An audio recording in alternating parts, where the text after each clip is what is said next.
All right, let me save you a whole lot of money and a whole lot of heartache today.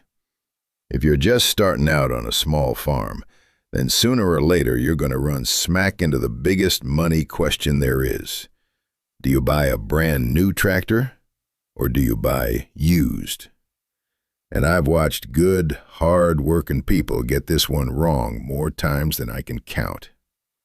They save up for years. They finally get their little piece of land, and the very first thing they do is drive down to the dealer and sign the papers on the shiniest new machine on the lot.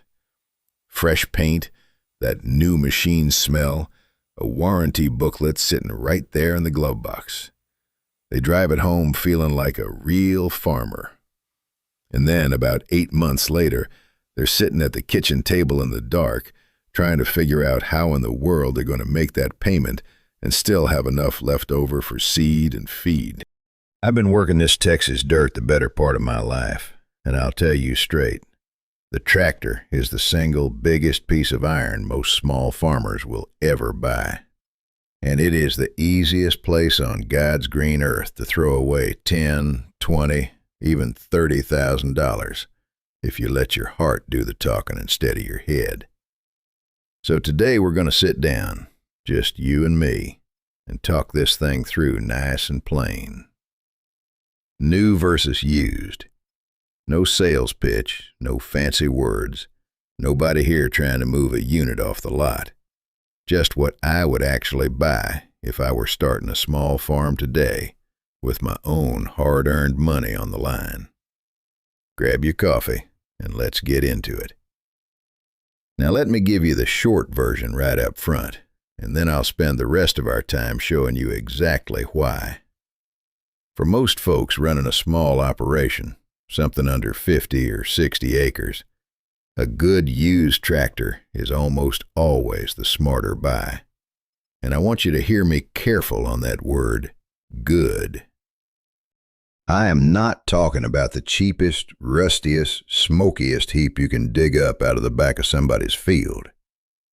I'm talking about a clean, solid, well-kept used machine. 9 times out of 10, that tractor will do every single thing a new one does for a fraction of the money. And it won't have you lying awake at night doing math over a loan payment. But, and this part matters, so don't go running off just yet, there's a couple of situations where buying brand new actually is the right move. It does happen. So the trick here isn't some dumb rule like new is bad, used is good. The trick is knowing which one fits your farm, fits your wallet, and fits the way you actually plan to work that land. So let's break the whole thing down, piece by piece, and by the end you'll know exactly where you stand. Let's start with the new tractor, because that right there is where the temptation lives. When you buy new, I want you to understand something. You are not just paying for the tractor. You are paying for that one shiny moment when you drive it off the dealer's lot.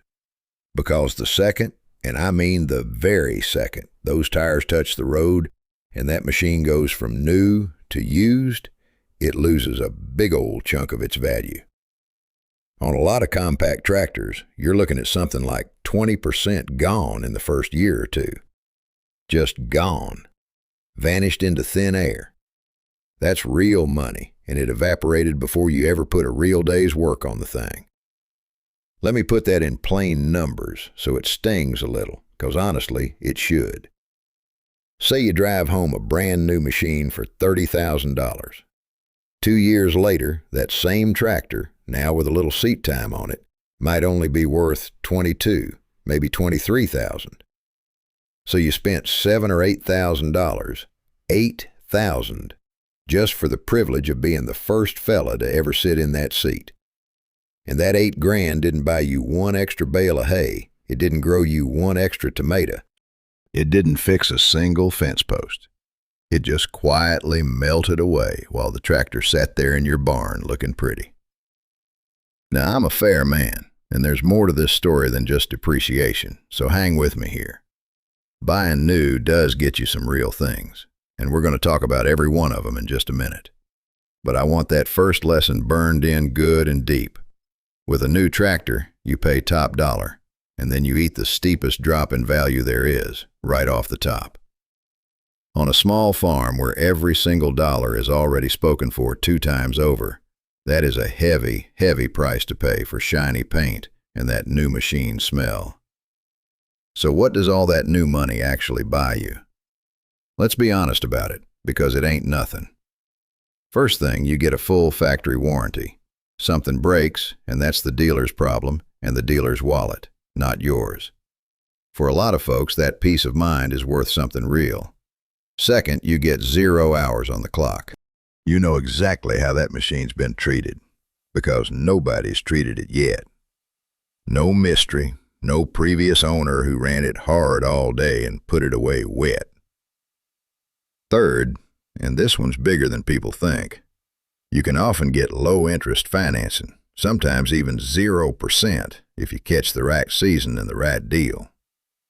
And fourth, you get all the newest comfort and safety. A better seat that won't beat your back half to death, cleaner emissions, easier controls, sometimes even a cab with heat and air conditioning. Now here's the honest part, and I want to be square with you. If you're a fella who's going to put serious hours on that machine every single day, or you're running a real business where a broke-down tractor means you are losing actual income by the hour, then that warranty and that dead-solid reliability can be worth every penny you pay for it. But for the weekend farmer, or the small homestead that's just getting its legs under it, you are paying a premium price for peace of mind that you very well might not need. And understanding that difference is a whole ball game right there. All right, now let's talk about why I love buying used. Because this here's the good part. There's a beautiful thing about a tractor, and it's something most beginners just don't understand yet. A well-built tractor is one of the most durable machines mankind has ever put together. These things were designed from the ground up to run for thousands and thousands of hours. So when you come across a used tractor with, say, 3,000 hours on it, your gut reaction is to say, "Oh, that thing's wore plumb out." But it ain't. In tractor years, 3,000 hours is barely middle-aged. That machine's got most of its working life still laying out there ahead of it. Let me give you a way to think about it that'll stick. A truck with 200,000 miles on the clock, most folks figure that truck's getting up there in age, right? Well, a good tractor is built tougher than that truck, for a much simpler and harder kind of life. So when you buy a solid used machine, what you are really doing is letting the first owner eat all that steep depreciation for you. He paid $35,000 brand new, worked it a few years, took the whole hit on the value, and now here you come along and pick it up for 18 or 20, and it's still got years and years of good, honest work left in it. That is not a compromise, friend. That is just smart money, plain and simple. And there's one more thing used gives you that folks always seem to forget about: simplicity. A lot of your older machines have fewer computers, fewer sensors, fewer little electronic gremlins just waiting to light up your dash and cost you $600 just to figure out what in the world is even wrong. On an older tractor, you or a buddy or a local mechanic can often fix it right there in the barn with a basic set of tools and a little know-how. That kind of independence is worth a whole lot when you live an hour down a dirt road from the nearest dealer. Now, I'm not going to sit here and tell you that buying used is all sunshine and easy money, because it surely ain't. There are ways to get burned, and over the years I have seen just about every single one of them. So listen close right here, because this is exactly where good, honest people go and lose their money.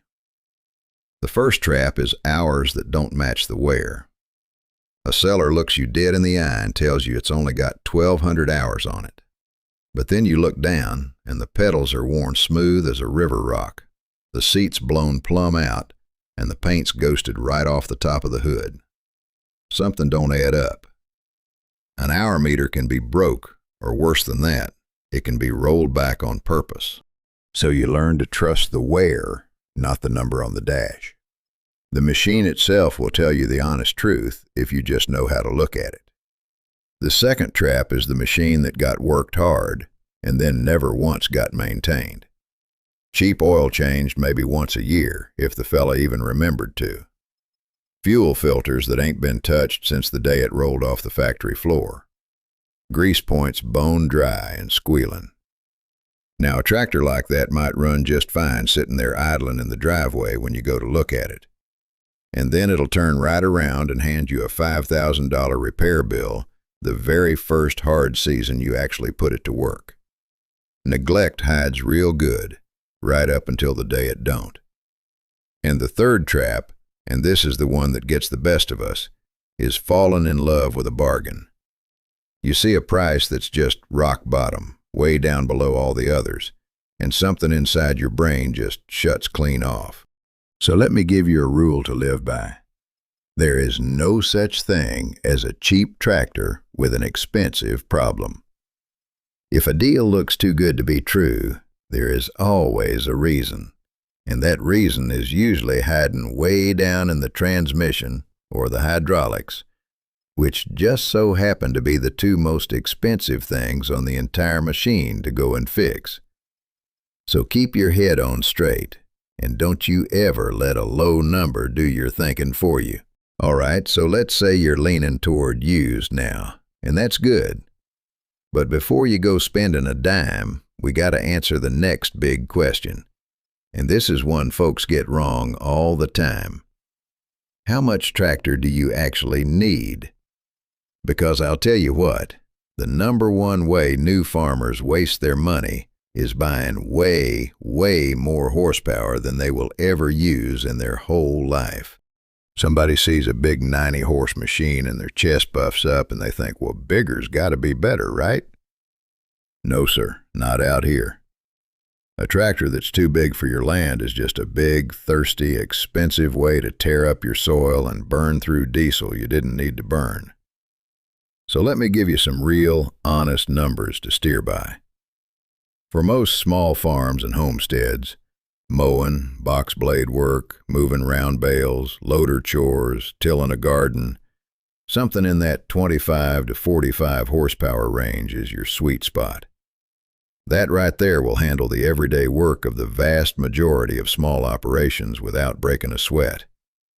If you've got heavier ground, or you're running bigger implements, maybe you creep up toward 50 or 60.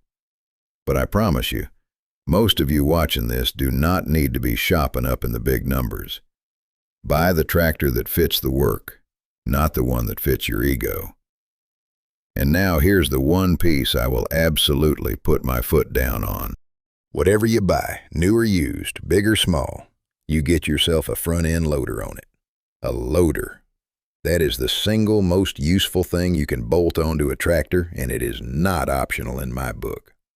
Moving dirt, lifting gravel, hauling hay, pulling fence posts, cleaning out a barn, picking up whatever heavy junk needs picking up, that loader will do the work of 3 hired hands. A tractor without a loader is only half a tractor. So if you're comparing two machines and one's got a good loader on it and one don't, that loader is worth every extra dollar they're asking. And I'll tell you, buying a loader and getting it mounted after the fact can run you $3,000, $4,000, even $5,000 by the time you're done.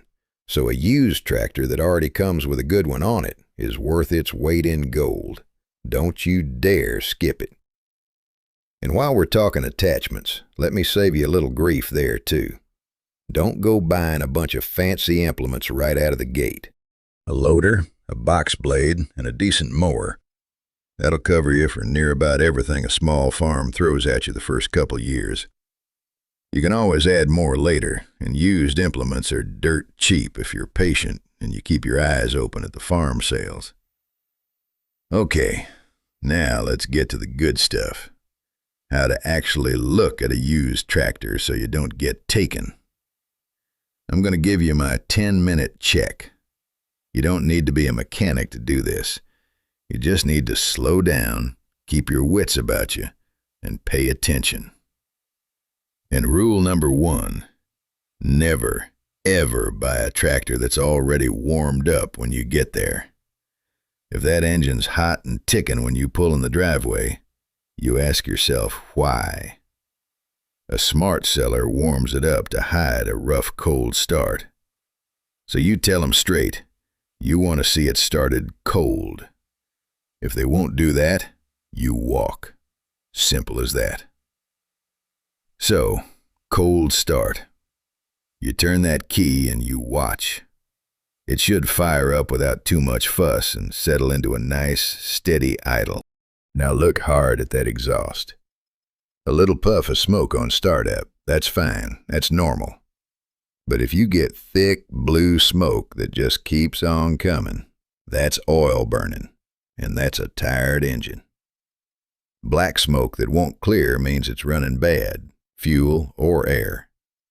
And white smoke that hangs around after it's warm, that can be coolant getting where it don't belong, and that one's real expensive. You want to see that smoke clear up quick and the machine run clean. Next, you pop the dipstick and you check that oil. Pull it out and look close. If that oil on the end is a milky, foamy, coffee with cream looking color, you set the dipstick down and you walk away right then. Milky oil means coolant and oil are mixing together inside that engine. And that is a cracked head or a blown gasket. And that is thousands of dollars.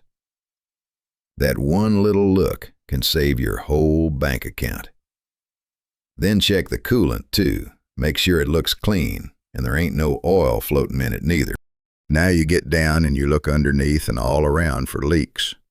A tractor that's spent its life outside might weep a tiny bit here and there, and a little seepage ain't the end of the world. But you're looking for the bad ones, fresh puddles under it, wet, greasy dirt caked around the hydraulics, oil dripping off the bottom of the engine or the transmission. Hydraulic leaks especially, those'll nickel and dime you to death, and sometimes a whole lot worse. Then you look at the tires, all 4. Tractor tires are shockingly expensive. A set of rears can run you well over $1,000. So cracked, dry-rotted, or baldy tires ain't just cosmetic. That's real money you're fixing to spend. Then you got to run it through everything. Every gear, forward and reverse. Make sure it shifts clean and don't grind or pop out. Work that loader up and down, curl the bucket, and watch it. Does it lift smooth and strong? Or does it stutter and groan? And here's a sneaky one. Raise that loader up high, shut the tractor off, and come back in 10 minutes. If that bucket has drifted down on its own, you've got worn hydraulics or bad seals, and that's a costly fix. Test the brakes, test the steering, test the 3-point hitch on the back, raise it and lower it. Everything that moves, you make it move. And you make sure it does its job right. All right, now let's do the math that ties this whole thing together, because at the end of the day, that's what this is really about. Let's go back to our example. A brand new tractor with a loader, call it $30,000. A clean, solid, well-maintained used one of the same size and setup, maybe $18,000. That is a $12,000 difference. $12,000. Now, I want you to really stop and think about what that money means on a small farm that's just starting out. $12,000 is fencing for a whole lot of pasture. It's a good used truck to haul with. It's your seed, your feed, and your fertilizer for a couple of seasons. It's a well, or a barn roof, or the breeding stock that actually starts making you money. That 12 grand, put to work in the right place, can be the very thing that gets your farm off the ground and into the black. Or it can be the shiny paint job that's slowly rusting out in your barn while you sweat over a loan payment. Same $12,000, two completely different farms. Now I'll be fair and give you the other side, 'cause I promised you straight talk. When you buy used, you don't have that warranty net under you. Something big breaks, that repair comes straight out of your pocket. So the smart move is this: don't spend every last dime on the machine itself. You buy a good used tractor for $18, and you keep a little repair cushion set aside, a couple thousand in the bank for parts and surprises. Even with that cushion tucked away, you are still miles and miles ahead of where you'd be paying full new price. That's just the math, and the math don't lie. So, after all that, what would I actually buy? You've been patient, so let me tell you plain.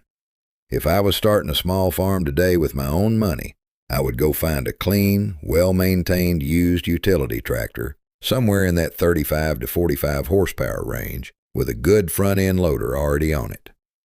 I'd want a well-known brand, your John Deere, your Kubota, your Massey Ferguson, your New Holland, and I'd want it to be a brand that's got a dealer or a good independent mechanic close enough to home that I can actually get parts without waiting 3 weeks and paying a fortune in shipping. That right there is the machine that does 90% of the work for a fraction of the price. Now, when would I go new? I'd only pull the trigger on brand new in a couple of real specific cases. If I was running a serious commercial operation where downtime cost me real money every single hour it's parked. Or if I found one of those 0% financing deals so good that the numbers actually made sense on paper, not just in my heart.